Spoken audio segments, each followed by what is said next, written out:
नमस्कार बंधुरा आशा करছি আপনারা সবাই ভালো আছেন এবং সুস্থ আছেন। আমি রাখি আমার চ্যানেলে সবাইকে জানাই অনেকটা স্বাগত। তো বন্ধুরা, আমরা মেয়েরা সকাল থেকে রাত পর্যন্ত সংসারে নানান কাজকর্মের মধ্যে ব্যস্ত থাকি। তাই যদি এরকম ছোট ছোট টিপস পাওয়া যায় তাহলে কিন্তু আমাদের সেই কাজগুলো অনেকটা সহজ হয়ে যাবে এবং আমরা নিজেদের জন্য একটু সময় বের করে নিতে পারবো। তাই আমি চলে এসেছি আমার প্রথম টিপসে। আমরা মেয়েরা যখনই বাজারে যাই দেখবেন এই ধরনের কাপ আমরা কিন্তু খুব পছন্দ করি। বিভিন্ন ডিজাইনের বিভিন্ন কালারের কাপ আমরা কিনে আনি বাড়িতে। এবার আনার পর সেই কাপগুলোকে যখন আমরা ব্যবহার করি কিছুদিনের মধ্যেই কাপের যে ডান্টিটা আছে মানে এই হ্যান্ডেলটা, এই জায়গাটা ভেঙে যায়। কেন ভেঙে যায়? কারণ এটাকে আমরা ঠিকমতো গুছিয়ে রাখতে পারি না। এই কারণে কিন্তু এর এই যে হাতলটা ভেঙে যায়। এবার কিভাবে আমরা রাখবো? এইভাবে একটা কাপের মধ্যে আরেকটা কাপের যে হ্যান্ডেলটা এটা ঢুকিয়ে দেব। তো বন্ধুরা, এইভাবে একটার মধ্যে আরেকটা কাপ এইভাবে যদি গুছিয়ে রাখতে পারেন তাহলে দেখবেন বন্ধুরা কাপটার কখনোই এই হাতলটা ভেঙে যাবে না, অনেকটা সুন্দরভাবে থাকবে। একটা জায়গায় একটা প্লেটের মধ্যে করে রেখে দেবেন। এইবার যদি আরও ভালো রাখতে চান, আপনারা যদি মনে করছেন আপনাদের কাপ বেশি ভেঙে যাচ্ছে আরও গুছিয়ে রাখবেন, সেক্ষেত্রে একটা টি শার্ট নিয়ে নেবেন।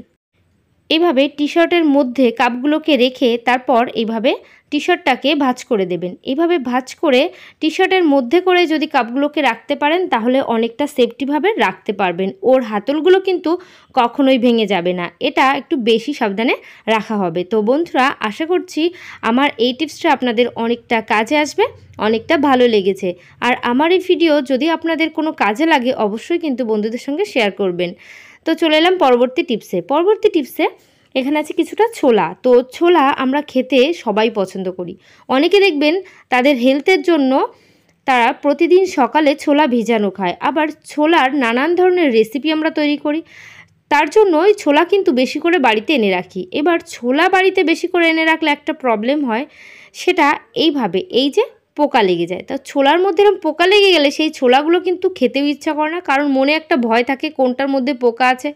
তো সেই সমস্ত কোনো সমস্যার মধ্যেই পড়তে হবে না। যখনই বাজার থেকে ছোলা আনবেন, আনার পর বেশি করেই, যখন আমার এখানে অল্প ছোলা আছে আমি দেখিয়ে দিচ্ছি, কিন্তু বেশি করে যখন 1 কেজি 2 কেজি 500 ছোলা আনছেন তখন যে কন্টেনারে রাখছেন সেই কন্টেনারের মধ্যে কিছুটা ছোলা দিলেন, তারপর কিছুটা অ্যালুমিনিয়াম ফয়েল দিয়ে দেবেন। এইভাবে অ্যালুমিনিয়াম ফয়েল ছোট ছোট টুকরো টুকরো করে এর মধ্যে দিয়ে তারপর কিছুটা দেবেন, 3-4 টুকরো দেবেন। দেওয়ার পর আবারও কিন্তু একটা লেয়ার করে ছোলা রেখে দেবেন। এইভাবে এখানে আমার অল্প ছোলা তবুও দেখিয়ে দিচ্ছি, আপনারা বেশি ছোলা হলে লেয়ার বাই লেয়ার সাজাবেন, মানে একটা লেয়ার ছোলা দেবেন, একটা লেয়ার অ্যালুমিনিয়াম ফয়েল দেবেন। এবার আপনাদের যাদের কাছে অ্যালুমিনিয়াম ফয়েল নেই তারা কি করবেন? আমাদের প্রত্যেকের বাড়িতেই কিন্তু ওষুধ থাকে। তো সেই ওষুধের কিছু কিছু ওষুধের প্যাকেট দেখবেন এইভাবে নরম অ্যালুমিনিয়াম ফয়েলের তৈরি হয়। এই প্যাকেটগুলো নিয়েও যদি আপনারা কেটে কেটে ছোট টুকরো করে ছোলার মধ্যে রেখে দেন তাহলে কিন্তু ছোলা কখনোই পোকা লাগবে না, অনেকটা দিন পর্যন্ত আমরা রেখে খেতে পারবো। আশা করছি টিপসটা অনেকটা কাজে আসবে। চলে এসেছি পরবর্তী টিপসে আমরা বাজার থেকে যখন আলু কিনে আনি, এরকম প্যাকেটে করে আনার পর সেই আলুটাকে প্রথমত কি করি, একটা সাজির মধ্যে আমরা এইভাবে ঢেলে দিই। এইভাবে ঢেলে দিলে কি হয়, আলুর মধ্যে প্রচুর নোংরা থাকে, মানে বালি থাকে, কালার থাকে, সেই সমস্ত সবটাই কিন্তু আলুর থেকে ঝরে সাজির মধ্যে পড়ে। সাজি থেকে নিচের এই জায়গাটা আমার এটা অনেকটা পরিষ্কার আছে, সেই বালি কালারগুলো নেই। এই জন্য আপনারা বুঝতে পারলেন না, কিন্তু অনেকের দেখবেন আলু আনার পরে এই সমস্যাটা হয়, নিচে রান্নাঘরের স্ল্যাবটাই কিন্তু নোংরা হয়ে যায়। তো আপনারা কি করবেন, সাজির মধ্যে প্রথমে এইভাবে নিউজ পেপার বিছিয়ে নেবেন, তারপর আলুগুলোকে রাখবেন। তাহলে আলুর যে নোংরাটা সেটা কিন্তু রান্নাঘরটাকে নোংরা করে দেবে না। সেটা পরিষ্কার করতে গেলে আমাদের আবারও এক্সট্রা করে টাইম নষ্ট হয়। তো সেই সমস্ত নষ্ট না করে প্রথমেই একটা নিউজ পেপার এরকম সাজির মধ্যে রেখে দেবেন, তারপর আলু রেখে দেবেন। এইবার দেখবেন আলুটা অনেকটা আলু একসঙ্গে রাখলে একটা আলু যদি পচে যায় কোনোভাবে তাহলে প্রত্যেকটা আলু পচতে শুরু করে। কেন? কারণ একটা আলুর রস আর একটা আলুর মধ্যে লাগলেই তখন নেক্সট আলুটাও পচে যায়। তো আমরা কি করব, নিউজ পেপারের এইভাবে ছোট ছোট টুকরো করে অনেকটা আলু যদি হয়, সে অনেকটা আলুর মধ্যে যদি এইভাবে করে আমরা রেখে দিই বন্ধুরা, তাহলে কিন্তু আলু কখনোই পচবে না। কেন পচবে না? কারণ আলুর মধ্যে যখনই একটা পচা লাগবে তার যে রসটা বেরোয় না, সেটাই তো একটা থেকে আরেকটা আলু নষ্ট করে দেয়, সেটা কিন্তু পেপার অ্যাবজর্ব করে নেবে। আমাদের আলু পচার কোনো সমস্যাই আর হবে না। আশা করছি বন্ধুরা এই টিপসটা অনেকটা কাজে আসবে। চলে এসেছি পরবর্তী টিপসে এখানে আছে একটা তাওয়া। তো আমরা তাওয়াতে কিন্তু রুটি তৈরি করি। অনেকেই দেখবেন তাওয়াটা প্রতিদিন ধোয়া মাজা করা পছন্দ করে না, কারণ যদিও ধুতে হয় প্লেন জলে একবার ধুয়ে নেয়, কিন্তু সার্ফ সাবান কসব্রাইট দিয়ে যে ঘষে মেজে পরিষ্কার করতে হয় সেটা পছন্দ করে না। কারণ রুটি তৈরি করার পর একটা লেয়ার তৈরি হয়ে যায়, সেই লেয়ারের কারণে অনেকের ধারণা রুটি ভালো হয়, নরম হয়, ফোলে। এজন্য কিন্তু বেশিরভাগ সময় দেখবেন তাওয়াটাকে কেউই ধুতে চায় না, পাশে একটা জায়গায় রেখে দেয়। এর ফলে কি হয়, এর মধ্যে প্রচুর আটার গুঁড়ো লেগে যায়, তার ফলে এখানে প্রচুর কীটাণু জীবাণু জন্ম নেয়, ছোটো ছোটো আরশোলার পর্দে এসে যায়। তখন নেক্সট দিন আমরা যখনই এই তাওয়ার মধ্যে রুটিটা তৈরি করি, আমাদের শরীরটা কিন্তু খারাপ করে, আমাদের হেলথের জন্য অনেকটা অপকারী হয়। এবার আমরা কি করব, তার জন্য একটা বড় প্লাস্টিক নিয়ে নিয়েছি। এই ক্যারি যে ব্যাগগুলো, এর মধ্যে করে প্রতিদিন রুটি তৈরি করার পর তাওয়াটাকে এর মধ্যে যদি ঢুকিয়ে রাখি ঠান্ডা করার পর, তাহলে নেক্সট দিন এই প্লাস্টিক থেকে বের করে আবার রুটি তৈরি করতে পারবো। তাহলে কিন্তু তাওয়া নিয়ে আর কোনো সমস্যার মধ্যেই পড়তে হবে না। কারণ আমাদের শরীরটা কিন্তু মেন, সেটা অসুস্থ হওয়ার কারণ যদি আমরা কোনোটা বুঝি, সেটাকে চেঞ্জ করে নেওয়াই ভালো। আশা করছি বন্ধুরা এই টিপসটাও অনেকটা কাজে আসবে। চলে এসেছি পরবর্তী টিপসে। সেমভাবে আমরা তাওয়াটা যেমন ধুতে চাই না, আর এই বেলুন চাকিটা যেহেতু কাঠের, প্রতিদিন ধুলে কিন্তু বেলুন চাকি নষ্ট হয়ে যায়, ফাঙ্গাস লেগে যায়। অনেকে দেখবেন সকাল রাত দুবেলা করে রুটি খায়, তাদের প্রতিদিন সবসময় কিন্তু এই বেলুন চাকিটার ব্যবহার হচ্ছে, প্রতিদিন ওই সময় যখনই রুটি করছে ধোয়ার তো সম্ভব হয় না, তাই এর মধ্যে কিন্তু আটার গুঁড়ো টুড়ো সমস্ত কিছু লেগে থাকে। তো এইভাবে লেগে থাকতে থাকতে এর মধ্যে কিন্তু ছোটো ছোটো আরশোলা, পোকা মাকড়, জীবাণু এর মধ্যে জন্ম নেয়। এবার কিছুদিন বাদে এটা যখনই এভাবে থাকার পর রুটিটা তৈরি করছে এর মধ্যেই, তখন আমাদের শরীরটা আস্তে আস্তে খারাপ করতে শুরু করে, কারণ সেই জীবাণুগুলো আমাদের শরীরের মধ্যে যেতে শুরু করে, তখন আমাদের শরীরটা অনেকটা অসুস্থ করে দেয়।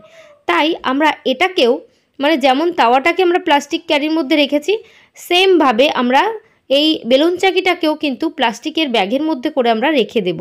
তাহলে বন্ধুরা এই বেলুন চাকিটার মধ্যেও কিন্তু এই বর্ষার দিনে যে প্রবলেম হয়, কাঠের জিনিসে ফাঙ্গাস লেগে যায়, পোকামাকড় এসে যায়, জীবাণু এসে যায়, সেই সমস্ত কোনো সমস্যা হবে না এই বর্ষার সিজনেও।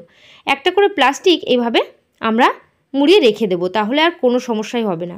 আশা করছি বন্ধুরা আমার এই টিপসটা আপনাদের অনেকটা কাজে আসবে, অনেকটা ভালো লেগেছে। যদি খুব ভালো লাগে পরিবারের সবার সঙ্গে শেয়ার করবেন।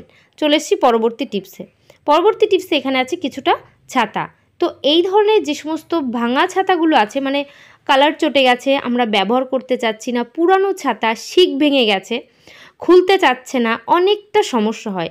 তো এখানে ছাতাটা দেখতেই পারছেন কতটা পুরানো হয়ে গেছে। এই পুরানো ছাতাগুলোকে আমরা তো ব্যবহার করি না, আমরা ঘরের কোনো একটা কোনায় অথবা লোহা ভাঙা কড়া ভাঙাকে আমরা এগুলোকে দিয়ে দিই, বিক্রি করে দিই। তো এই যে ভাঙা ছাতাগুলোকে বিক্রি না করে, ফেলে না রেখে যদি আমরা কাজে লাগিয়ে নিতে পারি বন্ধুরা, তাহলে কেমন হয়? আমরা প্রথমত কি করব, এই যে ভাঙা ছাতাগুলো আছে সেগুলোর রিইউজ করব। তাহলে দেখবেন আপনাদেরও কিন্তু অনেকটা কাজে সহজ হয়ে যাবে, অনেকটা উপকার হবে। আমরা এখানে ছাতাটাকে একটু খুলে নিলাম। খুলে নেওয়ার পর কি করতে হবে, ছাতার এই যে হ্যান্ডেলে এখানে একটা সুতো মতো থাকে, তো এই যে দড়িটা না থাকলে আমি কিন্তু এক্সট্রা করে একটা দড়ি ওখানে বেঁধে নিয়েছি। বাঁধার পর যে তারগুলো থাকে ঘরের মধ্যে এখানে ওখানে টানানো থাকে, সেগুলো কিন্তু দেখতে বড্ড বাজে লাগে, তাই যে কোনো একটা তার রাখবেন। রাখার পর সেই তারে এইভাবে কিন্তু ছাতাটাকে ঝুলিয়ে দেবেন। বন্ধুরা আমি কিন্তু তারের মধ্যে ছাতাটা ঝুলিয়ে দিয়েছি। এইভাবে ঝুলিয়ে এটার কাজ কি দেখবেন, এখন যেহেতু বর্ষাকাল, বর্ষার সময় বাড়িতে ছোট বাচ্চা থাকলে তাদের অনেকটা জামা কাপড় থাকে, সেগুলো শুকাতে অনেকটা প্রবলেম হয়, যেহেতু রোদ ভালো আসে না, বৃষ্টি হয়, জামা কাপড় জল ঝরে যায়, ঝরার পরও না সেটা শুকায় না, সেটাকে আমাদের মেলে রাখতে হয় সারা রাত। তো মেলে রাখার জন্য তার টানাতে হয়, সেটা বড্ড বাজে লাগে। তাই এরকম একটা বাজে ছাতা, মানে বাদ দেওয়া ছাতা যদি কাজে লাগিয়ে নিতে পারেন তাহলে কেমন হয়। কাজে কিভাবে লাগাচ্ছি, এখানে ছাতাটাকে উল্টো করে ঝুলিয়ে দিয়েছি। ছোট ছোট বাচ্চাদের যে সমস্ত জামা কাপড় আছে, হাফ প্যান্ট আছে, অনেক ছোট ছোট মোজা আছে, রুমাল আছে, এই সমস্ত ছোট ছোট যে সমস্ত প্যান্টগুলো সবটাই কিন্তু ছাতার মধ্যে এইভাবে চারিদিক থেকে আমরা মেলে দিয়েছি। এমনকি মাঝের যে জায়গাটা ফাঁকা আছে এখানেও আমরা কিছু রাখতে পারি, রাখলে তাহলে কিন্তু আমাদের জামা কাপড় শুকানোর কোনো সমস্যাই হবে না। ঘরে, মানে আমাদের যে সমস্ত ঘরের মধ্যে দড়ি তার টানাই, সে সমস্ত তার দড়ি কিছুই টানাতে হবে না, জামা কাপড় শুকিয়ে যাবে কয়েক মুহূর্তের মধ্যেই। বন্ধুরা এই অসাধারণ ট্রিকটা আপনারাও কিন্তু বাড়িতে ট্রাই করতে পারেন, তাহলে দেখবেন আপনাদেরও কিন্তু অনেকটাই উপকার হবে। তো আশা করছি আমার এই টিপসটাও আপনাদের অনেকটা কাজে আসবে, অনেকটা ভালো লেগেছে। যদি খুব ভালো লাগে অবশ্যই কিন্তু একটু কমেন্ট করে জানিয়ে দেবেন। আর আমার চ্যানেলে যে সমস্ত নতুন বন্ধুরা আছেন অবশ্যই কিন্তু আমার চ্যানেলটিকে সাবস্ক্রাইব করবেন, অল নোটিফিকেশান অন করে দেবেন, তাহলে আমার চ্যানেলের এই ধরনের ভিডিও সবার আগে আপনাদের কাছে পৌঁছে যাবে। তো বন্ধুরা, আজকের ভিডিও এখানে শেষ করছি। সবাই ভালো থাকবেন, সুস্থ থাকবেন। তো বাই, টাটা, আবার নেক্সট ভিডিও দেখা হবে।